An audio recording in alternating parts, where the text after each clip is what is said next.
¿Puede este sonido romper una mente humana para siempre?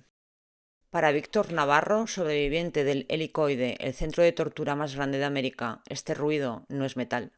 Es una descarga de cortisol que le martillea en la cabeza una y otra vez, diciéndole que es hora de morir. Hoy vamos a entrar en la neurobiología del horror. Vamos a analizar cómo se hackea el cerebro a través de la psicología de la tortura y cuáles son los mecanismos de miedo que usan los regímenes para que pierdas tu identidad e incluso quieras dañarte hasta desaparecer.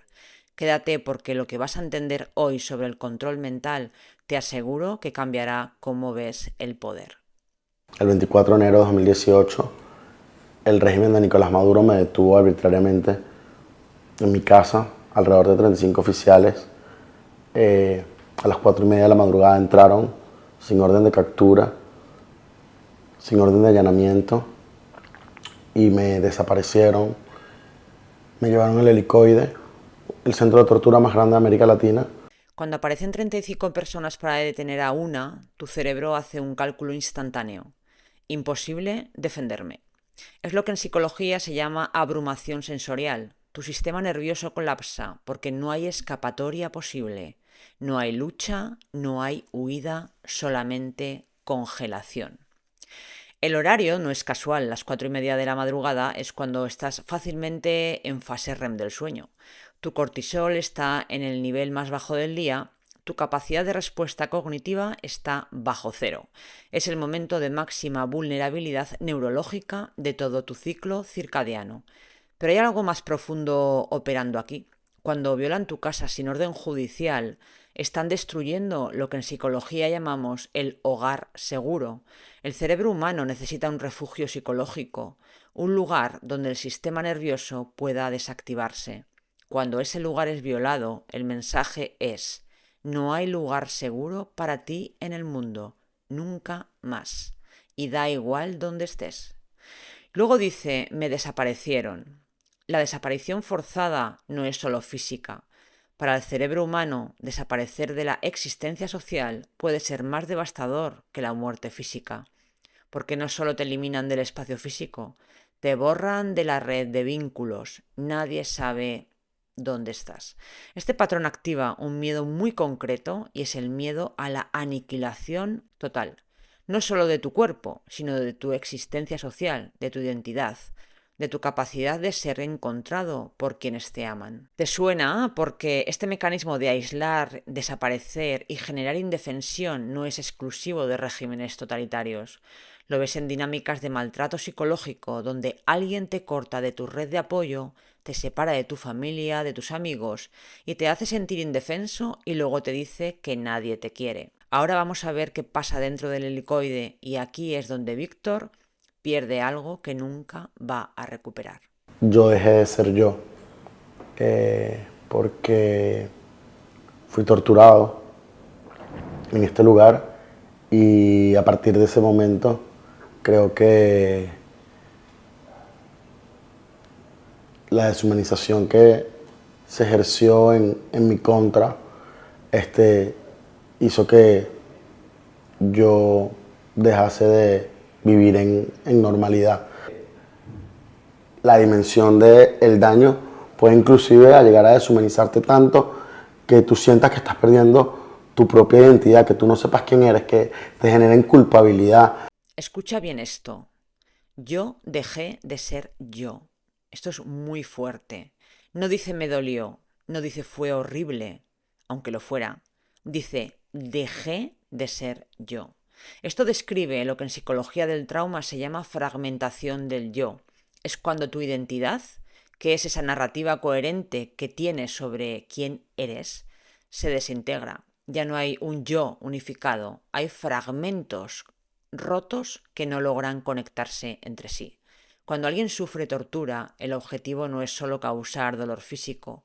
El objetivo es destruir la coherencia interna de esa persona, que no pueda confiar en su propia percepción, que no sepa si lo que recuerda es real, que se sienta culpable de su propio sufrimiento. Mira lo que dice. Te generan culpabilidad. Esto es clave. La culpabilización es parte de la técnica. te hacen sentir responsable de tu tortura.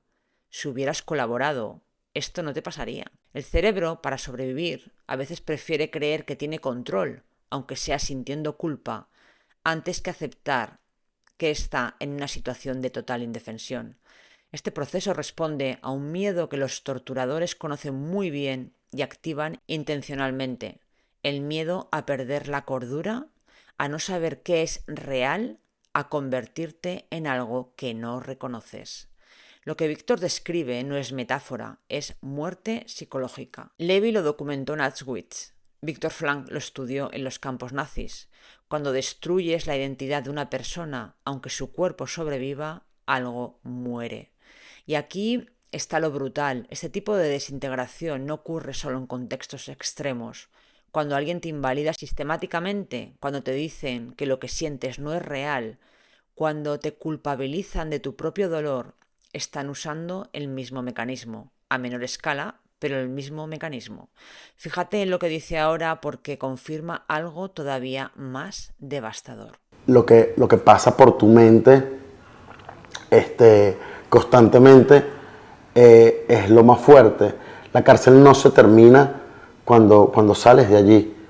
Es una tortura constante y a medida que se llevan un preso político, sigue esa tortura. El sonido de las llaves, el tamaño de los edificios, la luz del sol, tengan una percepción distinta para ti y te lleven directamente al momento en que te detuvieron, hace que la dimensión del daño sea irrecuperable. El sonido de las llaves, el tamaño de los edificios, la luz del sol tienen una percepción distinta. Esto en neurobiología se llama condicionamiento traumático. Un estímulo neutro, como pueden ser un sonido de unas llaves, queda asociado a una amenaza mortal. Y a partir de ese momento, cada vez que tu cerebro detecta ese estímulo, no procesa es solo un sonido, no. Procesa estoy en peligro de muerte, vienen a por mí. Tu amígdala, que es el centro del procesamiento del miedo en tu cerebro, queda en modo hipervigilancia constante. Ya no distingue entre lo que es un peligro real y el recordatorio de un peligro. Todo es peligro, todo es amenaza. Mira lo que dice de los edificios. Los percibe diferentes. Esto no es imaginación.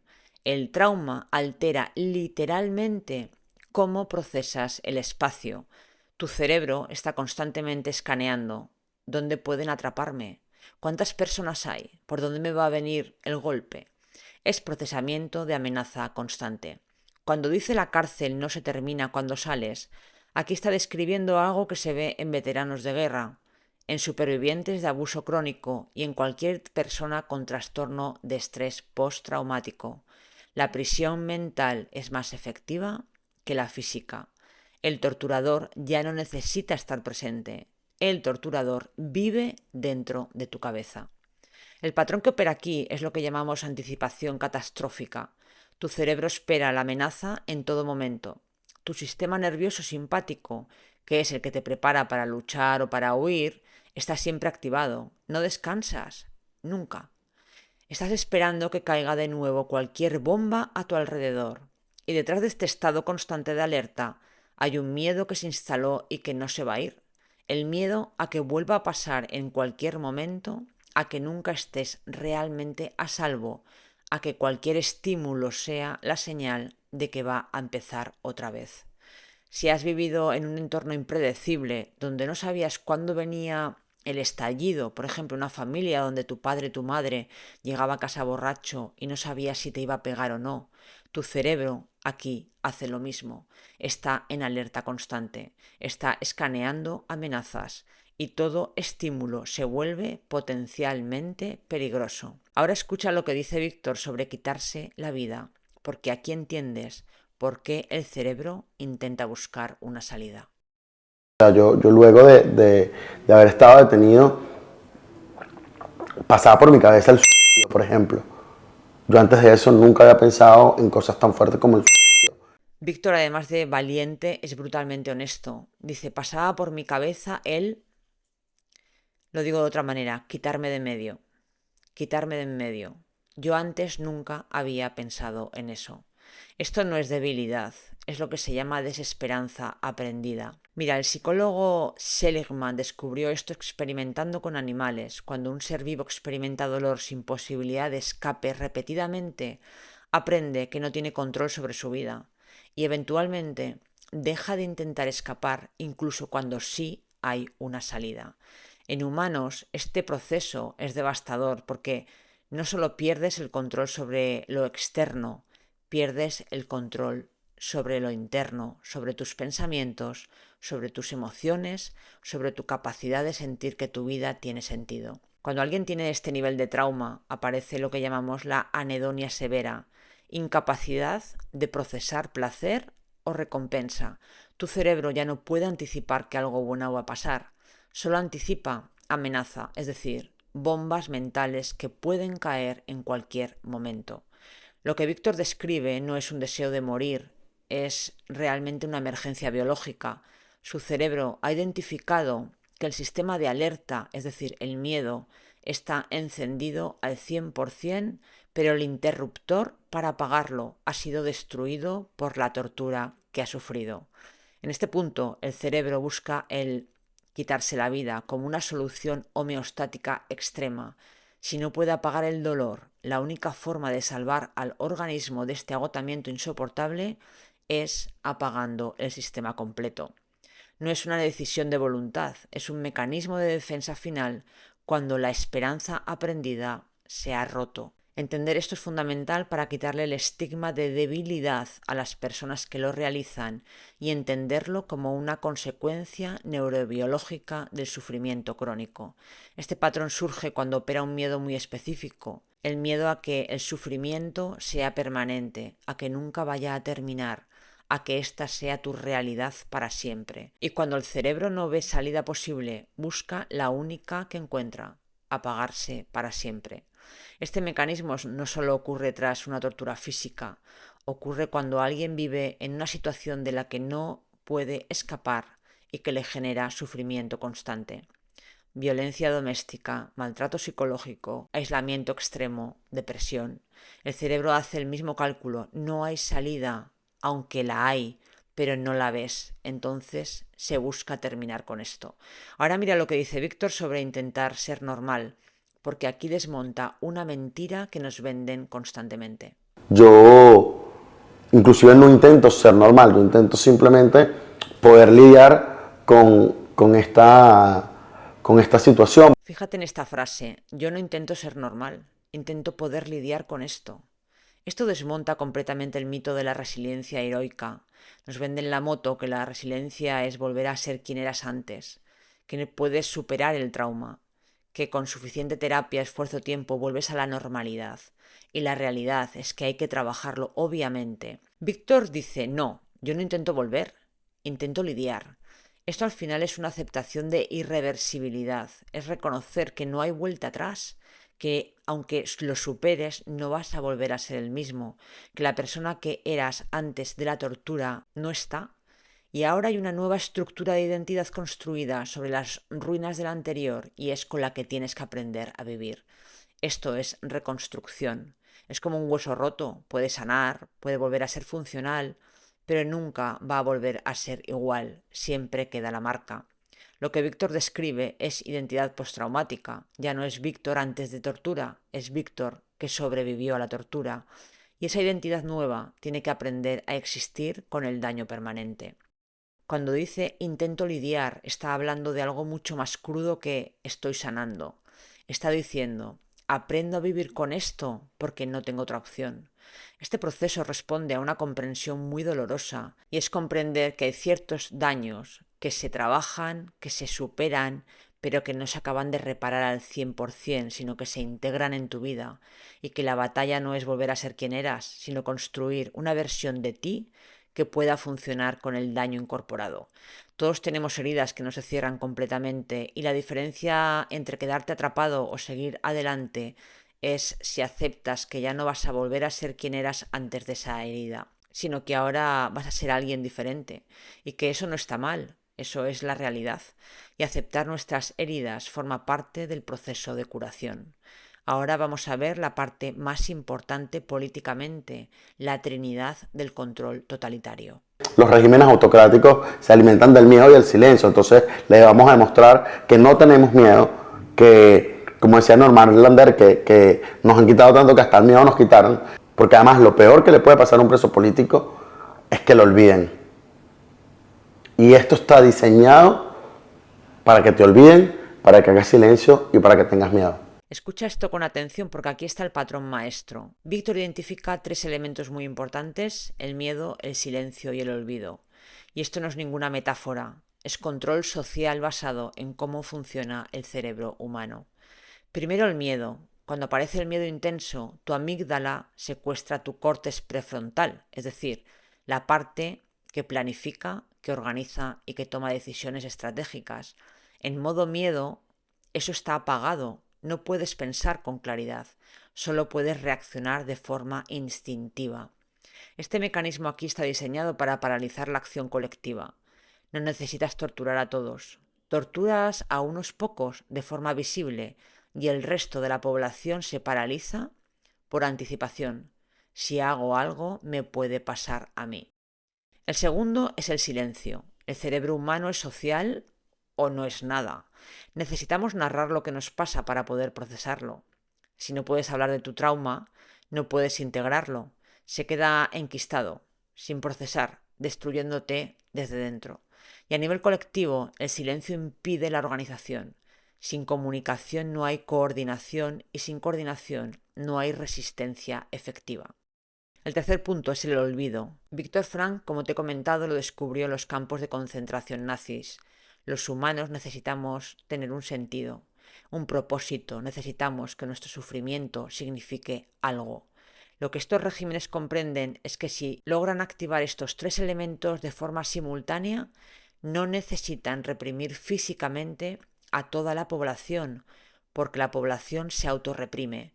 El miedo que activan es muy específico, es el miedo a sufrir lo que les ha ocurrido a los demás si no te quedas callado, el miedo a ser olvidado si desapareces y el miedo a que tu sufrimiento no signifique nada para los demás.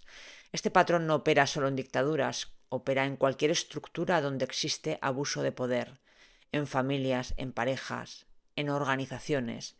Generan miedo para que no actúes, te aíslan de los demás para que no hables y te hacen sentir que nadie va a creer lo que dices si te atreves a denunciarlos.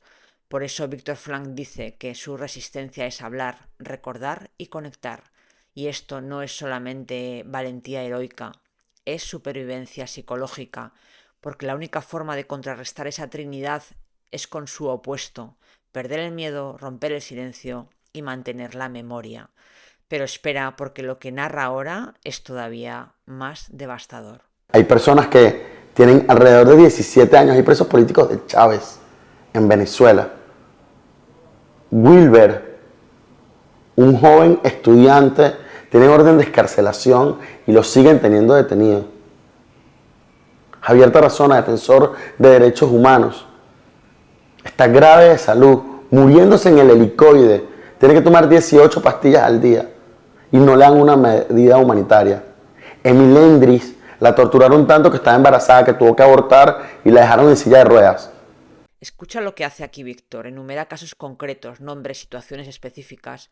Esto no es ninguna retórica, es una estrategia psicológica contra el olvido. Cuando alguien menciona casos como estos, está usando lo que se llama en psicología el anclaje emocional con especificidad. No dice hay muchos presos, dice Wilber, Javier, Endres. Cada nombre es una persona real y cada historia es irrefutable. Fíjate en estos detalles: 17 años preso, 18 pastillas al día. La dejaron en silla de ruedas. Esa concreción hace 2 cosas fundamentales. Lo primero es que genera lo que llamamos un trauma vicario. Cuando escuchas estos casos, aunque no te hayan pasado a ti, tu cerebro procesa amenaza. Tu amígdala se activa. Es como si tu sistema nervioso dijera: esto es real, esto pasa y esto está pasando ahora mismo. El trauma vicario no es solo sentir pena, es cuando escuchar el sufrimiento ajeno deja una huella en tu propio sistema nervioso. Y esto tiene una función también, la de mantenerte alerta sobre lo que está ocurriendo para que no caiga en saco roto. El segundo es que estos mecanismos extremos funcionan como un terror ejemplificante. Cuando un régimen tortura a alguien de forma pública o cuando permite que se conozcan casos extremos, no es por incompetencia, es estrategia. El mensaje implícito es: esto te puede pasar a ti si te atreves. Mira los casos que menciona. Wilber tiene orden de excarcelación, pero lo mantienen preso. El mensaje es: las leyes no te protegen. Javier necesita 18 pastillas y no le dan medidas humanitarias. El mensaje es: tu salud les importa un pito. Endris quedó en silla de ruedas tras tortura durante su embarazo. El mensaje es: no hay límites en la crueldad que ejercen. Cuando aparecen estos patrones donde se documentan casos extremos visibles, suelen responder a la pedagogía del terror. Usar víctimas visibles para enseñarle a toda la población qué puede ocurrirles si no obedecen. Y esto activa un miedo específico de quien escucha. Miedo a que si actúas, si protestas, si hablas, puedes terminar como Wilber, como Javier o como Endris. Es miedo anticipatorio que paraliza la acción colectiva. Pero aquí está la clave. Víctor está haciendo exactamente lo contrario del objetivo del régimen. Cuando nombra a estas personas, cuando cuenta sus historias, está rompiendo el olvido. Está diciendo: Wilber existe, Javier existe y Endris existe. Y mientras esto exista en la memoria colectiva, el régimen no logró su objetivo final, que era hacerlos desaparecer completamente. Este mecanismo no opera solo en dictaduras, sino en cualquier estructura donde se usa el castigo ejemplar visible para que otros no se atrevan. En empresas, en familias, en grupos sociales, en parejas. Castigar de forma extrema a uno para que los demás se autocensuren. Mira, Víctor Navarro dice que ya no sabe quién es, que dejó de ser él el 24 de enero de 2018, pero yo creo que sí sabemos quién es. Es alguien valiente que, a pesar de que su cerebro quedó programado para el miedo constante, elige hablar, que a pesar de que la dimensión del daño es irrecuperable, elige dar sentido a ese daño y que convirtió su destrucción en advertencia. Los miedos que estos regímenes activan, los mecanismos que usan, los patrones que operan, no son exclusivos de dictaduras. Los ves, como te he dicho, en cualquier estructura de abuso, en tu trabajo, en tu familia o quizá en tu pareja. En escalas diferentes, pero es el mismo patrón. Es el miedo para aislar, paralizar y hacer que los demás no te tengan en cuenta. Y aquí no se trata de juzgar, sino que se trata de entender cómo funcionan estos mecanismos, porque sabes que lo que no se entiende te acaba dominando. Entender estos mecanismos es el primer paso para dejar de ser víctima de ellos, ya sea a nivel de estado o en nuestra vida personal. Si sientes que un patrón de miedo o una experiencia pasada está bloqueando tu presente, podemos analizarlo juntos. Recuerda que tienes dos formas de profundizar en esto. La primera es apoyando al canal. Puedes unirte a la membresía del canal en el botón unirse. Es la mejor forma de apoyar estos análisis psicológicos de la mente humana y sus miedos. Y si sientes que en tu vida hay miedos o tienes desequilibrio interno, disonancias bloqueándote, en mi sesión de análisis identificamos el foco de tu malestar para que recuperes tu equilibrio interno y emocional. Tienes el link en la descripción. Y ahora me interesa mucho tu opinión de estos mecanismos que hemos visto hoy. ¿Cuál es el que más te ha hecho reflexionar? Te leo en comentarios. No olvides suscribirte si quieres seguir entendiendo los miedos que nos dominan y nos activan también por parte de los demás. Te veo en el siguiente análisis. Un besico. Chao.